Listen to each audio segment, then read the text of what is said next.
Hey dude, welcome to all. நான் உங்க முத்துக்குமார். கடந்த 6 மாசங்களா லடாக் எல்லை பிரச்சனையை ஏகப்பட்ட மாற்றங்கள் வந்து நடந்து முடிஞ்சு நம்ம எல்லாருமே பார்த்துருப்போம். இதில் ஸ்டார்டிங்கை விட இப்போ சீனா கொஞ்சம் கொஞ்சமாக பேச்சுவார்த்தை மூலம் நம்ம வந்து பிரச்சனையை முடிச்சுக்கலாம் அப்படின்னு சொல்லி அந்த ஒரு வழியில் வர தொடங்கிக்கிறத இப்போ ரீசெண்டாக நம்ம எல்லாருமே பார்த்து வந்துட்டு இருக்கோம். இப்படிப்பட்ட இந்த ஒரு நேரங்களில் பார்த்தீங்கன்னா இப்போ நம்மளுடைய ராணுவ வீரர்களுக்கு எதிராக சீனா ஒரு முக்கியமான நரித்தனமான வேலையில் ஈடுபட்ட மாதிரி இப்போ செய்திகளும் தகவலும் வெளிவந்துட்டு இருக்கு. இதில் முன்னாடி நம்ம சீனாவுடைய நரித்தனங்கள் ஏகப்பட்ட நரித்தனங்கள் வந்து பார்த்தாலும் இது ஒரு முக்கியமான நரித்தனமாக வந்து பார்க்கப்படுது. அதற்கான செய்திகளும் தகவலும் வெளிவந்திருக்கு. பட் இப்படி வெளிவந்தாலும் இன்னொரு பக்கம் நம்மளோட ராணுவ அதிகாரிகள் நம்மளோட ராணுவ வட்டாரம் சேர்ந்து இது முழுமையாக வந்து மறுக்கப்பட்டிருக்கு. இது என்ன அப்படின்னு நம்ம வந்து பார்க்க போறோம். அடுத்து நம்ம இரண்டாவதா பார்க்க போற விஷயம் என்ன அப்படின்ற பார்த்தீங்கன்னா அமெரிக்காவோட அதிபர் தேர்தலில் ஜோ பைடன் அவங்க வெற்றி பெற்றிருந்த இந்த ஒரு நேரத்தில் உலகின் பல நாடுகளோட தலைவர்கள் ஜோ பைடன் உங்களுக்கு ட்விட்டர் மூலம் வாழ்த்துக்களை தெரிவிச்சிருந்தாங்க. நம்மளோட பிரதமர் நரேந்திர மோடியும் கூட வந்து ட்விட்டர்ல வாழ்த்துக்கள் தெரிவிச்சிருந்தாங்க. அதே சமயம் இதோட ஒரு தொடர்ச்சியா இப்ப நேற்று தொலைபேசி மூலம் வாழ்த்துக்களை பிரதமர் நரேந்திர மோடி அவங்க ஜோ பைடன் உங்களுக்கு வந்து தெரிவிச்சிருக்காங்க. இதுல வந்து இன்னும் சில விஷயங்கள் வந்து பேசுறாங்க. அது என்ன அப்படின்னு நம்ம வந்து டீட்டெயிலாக வந்து பார்க்க போறோம். மொத்தமா இந்த ஒரு நம்ம 2 விஷயம் நம்ம சுருக்கமா பார்க்க போறோம். பட் இந்த 2 விஷயம் நம்ம பார்க்க போறதுக்கு முன்னாடி நீங்க இந்த சேனலை சப்ஸ்கிரைப் பண்ணாம இருந்தா சப்ஸ்கிரைப் பண்ணிக்கங்க. சப்ஸ்கிரைப் பண்ணினா தான் நான் தினமும் பேசுற ஒரு வீடியோ ஆட்டோமேட்டிக்கா நோட்டிஃபிகேஷனுக்கு வந்து சேரும். முதல் விஷயம், கடந்த 6 மாசங்களா லடாக் எல்லையில பதற்றமான சூழ்நிலையும் பிரச்சனையுமா வந்து நீடிச்சு வந்துட்டு இருந்துச்சு. இந்த பதற்றமான சூழ்நிலையும் பிரச்சனையும் இப்ப கடந்த சில வாரங்களா இந்தியாவுக்கும் சீனாவுக்கும் இடையே நடைபெற்ற பேச்சுவார்த்தை மூலம் கொஞ்சம் கொஞ்சமா தனியே தொடங்கிக்கிறத நம்ம எல்லாருமே ஒரு பக்கம் பார்த்து வந்துட்டு இருக்கோம். இப்படிப்பட்ட இந்த ஒரு நேரத்தில் தான் பெய்ஜிங்கில் மாணவர்கள் மாநாடு வந்து நடைபெற்றிருக்கு. அந்த ஒரு மாநாட்டில் சர்வதேச ஆய்வு நிபுணர் ஜின் கேங்கிறாங்க வந்து பேசியிருக்காங்க. அதுல என்ன பேசுறாங்க அப்படின்றது பாத்தீங்கன்னா லடாக் எல்லையிலிருந்து இந்தியாவோட ராணுவ வீரர்களை பின்வாங்க வைக்கிறதுக்காக சீனா மின்காந்த அலை ஆயுதத்தை வந்து யூஸ் பண்ணிருக்கதா வந்து அவர் பேசியிருக்காரு. அதே சமயம் நம்ம கவனிக்க வேண்டிய ஒரு விஷயம் என்ன அப்படின்றது பாத்தீங்கன்னா இந்தியாவுக்கும் சீனாவுக்கும் இடையே செய்யப்பட்டிருக்க ஒப்பந்தத்தின்படி எல்லையில வந்து துப்பாக்கி வந்து இரு நாட்டு ராணுவ வீரர்கள் வந்து யூஸ் பண்ணக்கூடாது அப்படின்ற மாதிரி வந்து ஒப்பந்தம் வந்து செய்யப்பட்டிருக்கு. அதோட ஒரு அடிப்படையாக தான் ரகசியமாக சீனா இந்த மின்காந்த அலை ஆயுதத்தை வந்து யூஸ் பண்ணிருக்கு அப்படின்னு சொல்லி வந்து அவர் வந்து குறிப்பிட்டு சொல்லியிருக்காரு.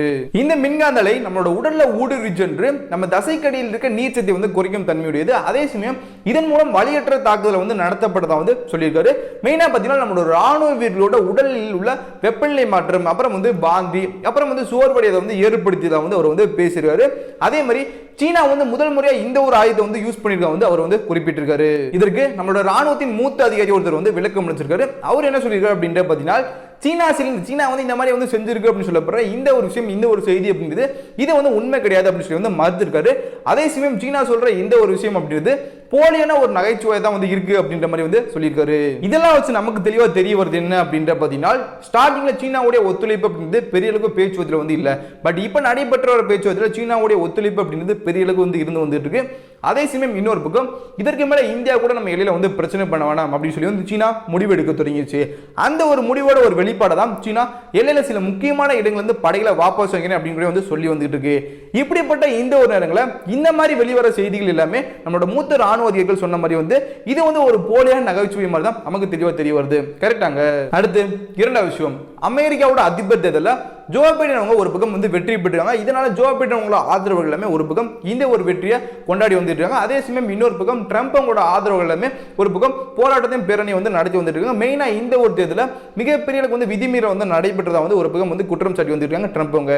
இப்படிப்பட்ட இந்த ஒரு நேரத்தில் பார்த்தீங்கன்னா ஜோ பைடன் அவங்க அடுத்த வருஷம் ஜனவரி 20ஆம் தேதி அப்ப பதவியேற்கிறாங்க அப்படின்ற மாதிரி வந்து செய்திகள் கூட இப்ப வெளிவந்ததை நம்ம எல்லாருமே கேள்விப்பட்டிருப்போம்.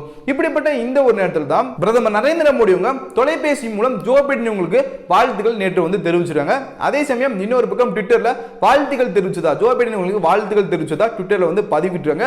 அந்த ட்விட்டர் பதிவுல என்ன சொல்லியிருக்காங்க அப்படின்ற பாத்தீங்கன்னா அமெரிக்காவோட அதிபர் தேர்தலில் வெற்றி பெற்ற ஜோ பைடன் உங்களுக்கு வாழ்த்துக்கள் தெரிவிச்சதாகவும், அதே சமயம் இன்னொரு பக்கம் முன்னுரிமை பிரச்சனை, கொரோனா தொற்று, காலநிலை மாற்றம், இந்தியா பசிபிக் பிராந்தியத்தில் ஒத்துழைப்பு, இதை பத்தி வந்து விவாதித்த வந்து குறிப்பிட்டாங்க.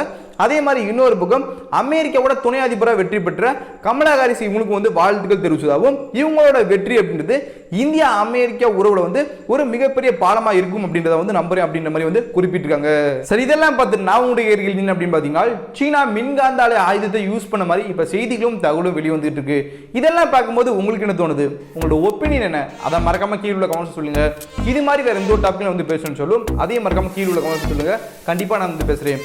நாளைக்கு ஒரு புது மீட் பண்றேன். Until then, stay safe. Love you all.